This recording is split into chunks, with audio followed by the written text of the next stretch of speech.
ज्योत्सना जी और उनके पति जीवन की सारी जिम्मेदारियां पूरी कर चुके थे। पैसे की कोई कमी नहीं थी, तो घूमना फिरना भी लगा रहता था।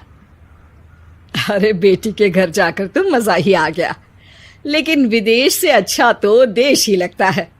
अब मन को चैन मिला। अरे लेकिन वहां की औरतें देखिए, कितनी फिट, स्मार्ट और चमकती हुई। आदत से तो बाज नहीं आओगे आप। अरे मजाक कर रहा हूँ यार। अच्छा मैं जरा बाजार होकर आता हूँ। पति बाजार जाता है, जहां उसे एक अजीब सी दुकान दिखाई देती है। अरे ये क्या बात हुई? अंदर आओ 50 के, बाहर निकलो 40 के।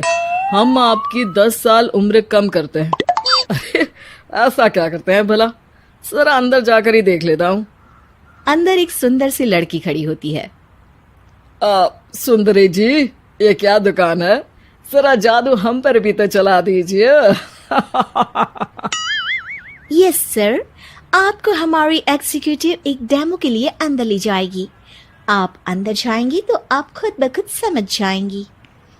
पति अंदर जाता है, जहां सेल्स गर्ल मिलकर पति को नकली बाल, नकली दांत, रंग बिरंगी कपड़े के साथ रंगीन चश्मा लगा देती है। देखिए, अब खुद को शीशे पे देखिए और बताइए सर। हाय दयो, ऐसे तो मैं किसी हीरो से कम नहीं लग रहा। दे दो, सारा सामान पैक कर दो। पति खुशी खुशी वहां से निकल जाता है। घर आकर वो सारा सामान छुपा देता है। फिर अगली शाम, सुनो मैं वॉक पर जा रहा हूँ। इस वक्त? अरे नाती पोतों को वीडियो कॉल करके बात तो कर लो। अब हाँ, आकर करता हूँ ना, पक्का पक्का। पति बाहर जाकर सारा मेकअप करता है और मार्केट में घूमता है, जहां उसे एक स्मार्ट सी महिला दिखती है। क्या आपको मुझसे कोई काम है? नहीं नहीं, आप तो बहुत हैंडसम हैं। थैंक्स। वैसे आप भी कम नहीं है। वैसे क्या उम्र होगी आपकी? लगता कितने का हूँ? 40 के तो पूरे लगते हैं। अब क्या था, 50 साल के पति को कोई 40 का बोल दी तो। वैसे तो कम का हूँ, लेकिन टेंशन के कारण थोड़ा उम्र में बड़ा देखने लगा हूँ। ओह सच्ची? आप 40 के पूरे नहीं हो? अरे छोड़िए ना, चलिए मैं आपको कॉफी पिलाता हूँ। यहाँ की कॉफी काफी शानदार होती है। दोनों में दोस्ती हो जाती है और फिर चल पड़ता है सिलसिला रोज रोज के घूमने फिरने और मजे करने का। अब सारा दिन पतिदेव फोन पर। अरे नाश्ता तो कर लीजिए, क्या सारा दिन फोन पर लगे रहते हैं? अरे यार जरूरी काम कर रहा हूं मैं। रिटायर हो, पेंशन मिलती है, कोई काम नहीं है, फिर कौन सा जरूरी काम आन पड़ा आजकल? अरे एक प्रोजेक्ट के सोशल नेटवर्किंग का काम है, उसी पर काम कर रहा हूँ। ठीक है, चलो अब नाश्ता कर लो, देर हो रही है। पति अपना नकली सारा सामान बिस्तर के पास छुपा कर सोता, सुबह चुपके से पहनकर बाहर जाता और घर आने पर उतार देता। एक दिन पड़ोसन कहती है, अरे ज्योत्सना बहन, तुम लोगों के घर कोई हैंडसम सा आदमी रहने आया है क्या? अरे कहाँ यार, मैं और ये दो ही तो लोग हैं घर में।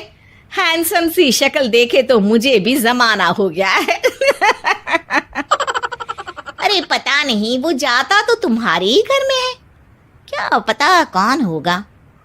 अरे तुम्हारी उम्र हो रही है ना, और भाई साहब को भी गए 5 साल हो गए, शायद इसीलिए अब सारे हैंडसम नजर आ रहे होंगे। पड़ोसन भी ज्योत्सना की बात पर मुस्कुराकर वहां से चली जाती है। एक दिन, अरे सुनो जी, बहू बेटा और पोता आ रहे हैं, कुछ दिनों के लिए वो हमारे साथ ही रहेंगे। अरे शिट यार, ये क्या है? बेटे ने तो कर ली शादी, अब क्या करने आ रहा है यहाँ पर? अरे कैसी बात कर रहे हो जी, इस उम्र में तो माता पिता तरसते हैं कि बच्चे आकर साथ रहे, लेकिन आप है कि।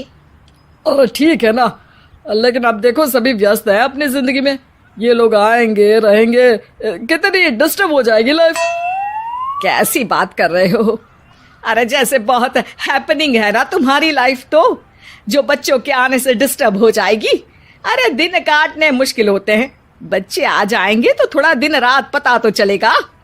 ओफो, ठीक है, लेकिन बोल देना कि ना कोई मेरे कमरे में आए, ना मेरी लाइफ पे दखल दे कि मैं कहाँ जा रहा हूँ, क्या कर रहा हूँ, समझी? खैर, वो दिन भी आ जाता है जब बहू, बेटा और पोता उन लोगों के घर आते हैं। एक दिन, माँ जी, आज मेड नहीं आई है तो मैं आप लोगों के कमरे में झाड़ू लगा देती हूँ। अरे नहीं बहू, वो तेरे पापा को ना पसंद नहीं है कि कोई उनके कमरे में जाए। तू छोड़ ना, मैं खुद ही लगा दूंगी। सास को समझ में नहीं आता कि आखिर उसके पति ने किसी को कमरे में जाने से मना क्यों कर रखा है।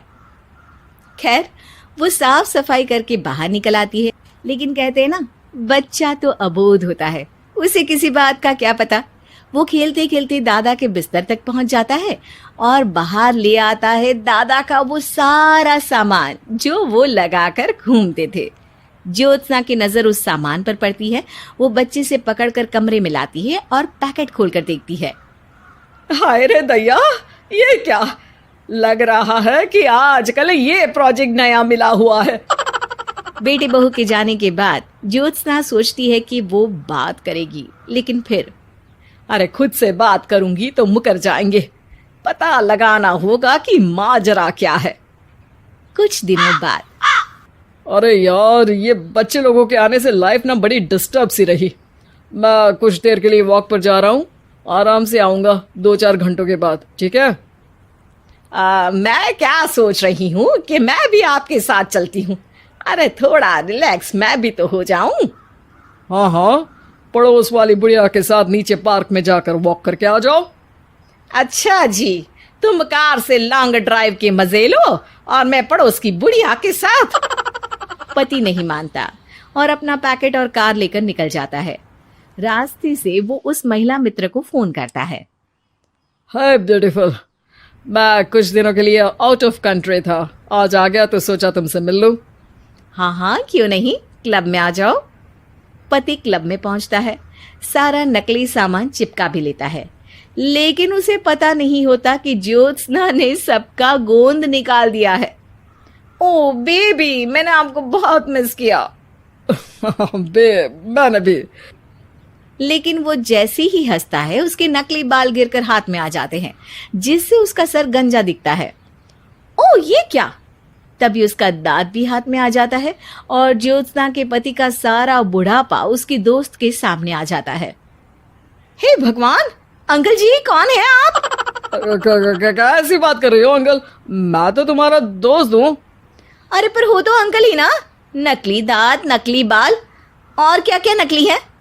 पति को गुस्सा आ जाता है।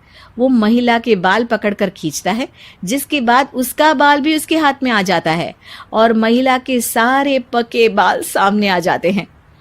ओह, तो तुम भी उसी दुकान से हो? जाओ 50 की निकलो 40 के। हाँ, बढ़िया आई मुझे अंकल कहने वाली। लेकिन ये समझ में नहीं आ रहा कि मेरे बाल और दांत बाहर कैसे आ गए। तभी वहां ज्योत्सना आ जाती है। जी, मेरी वजह से। चलिए इन आंटी जी को नमस्ते कहिए, फिर घर चलते हैं और वहां मैं बनाऊंगी आपको चाय।